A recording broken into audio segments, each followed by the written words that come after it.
You never know for sure, but it looks like someone has finally survived an attack from the woke mob. They threw everything they had at him, and Joe Rogan is still standing. Congratulations, Joe. Keep up the good work.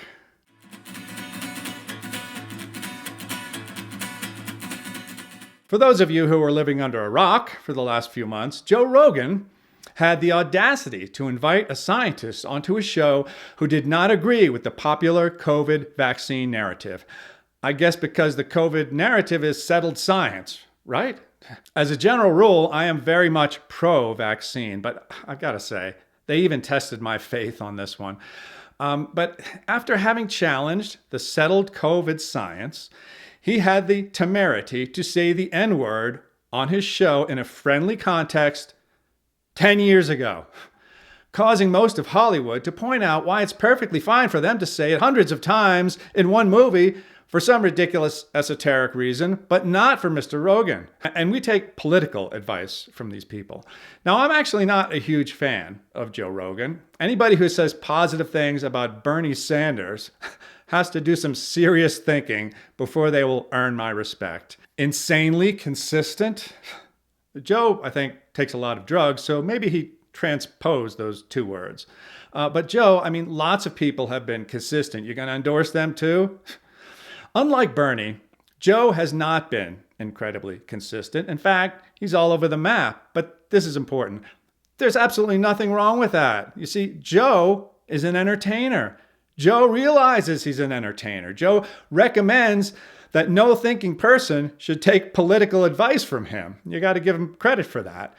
But if we are dumb enough to take his attempts to entertain us as anything other than that, that's on us. I do like the fact that he's a free thinker, even if those thoughts don't always add up to an intelligent whole.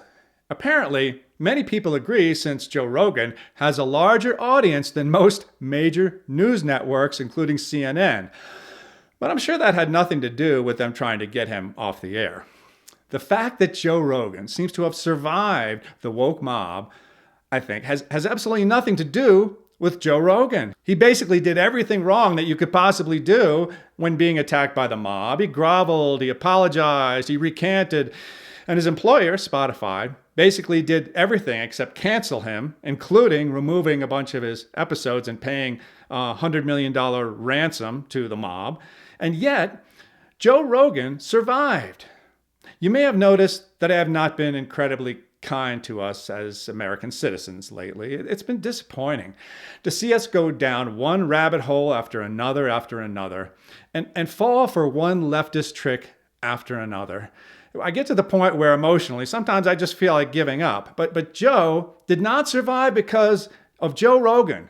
Joe Rogan survived because of us and Rumble. I find it very interesting the way these things happen.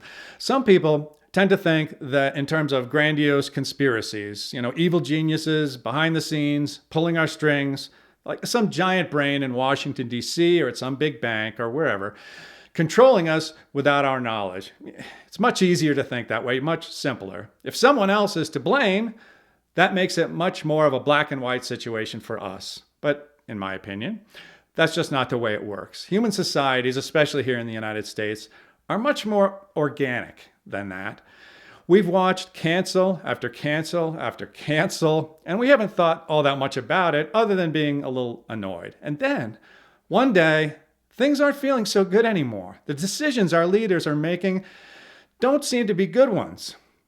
When we express our concern about these decisions, they attack us. A justifiable concern about those in our society who are struggling seems to now have twisted into something else entirely. Something much more manipulative, base, and self-serving. And then one day, one cancellation comes along and it's just one too many. I've had some laughs about the shortcomings of our friends in Europe in the recent past, but for the last year or so, they have been looking across the pond and laughing their asses off at us. Pardon my American, please. And for good reason. We are objectively the least racist country in the entire world.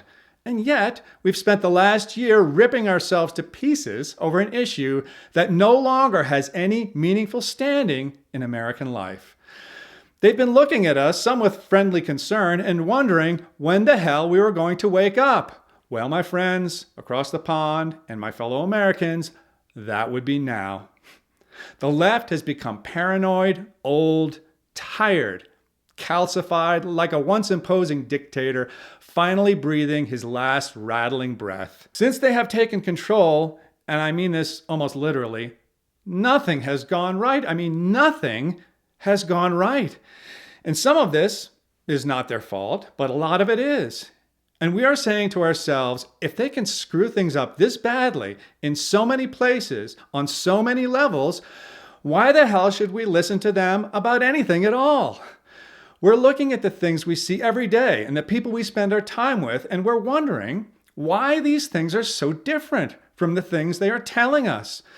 On the Joe Rogan Experience, we stopped listening to them. We stopped because it no longer made any sense to us. Because things that once seemed relatively harmless and implemented, of course, with the best of intentions, no longer look that way at all. It's my fervent hope that in the months to come, we will stop listening to them in an increasing number of matters, and much more importantly, that we start seeing people and things the way that they actually are, and not the way that we are being told they are.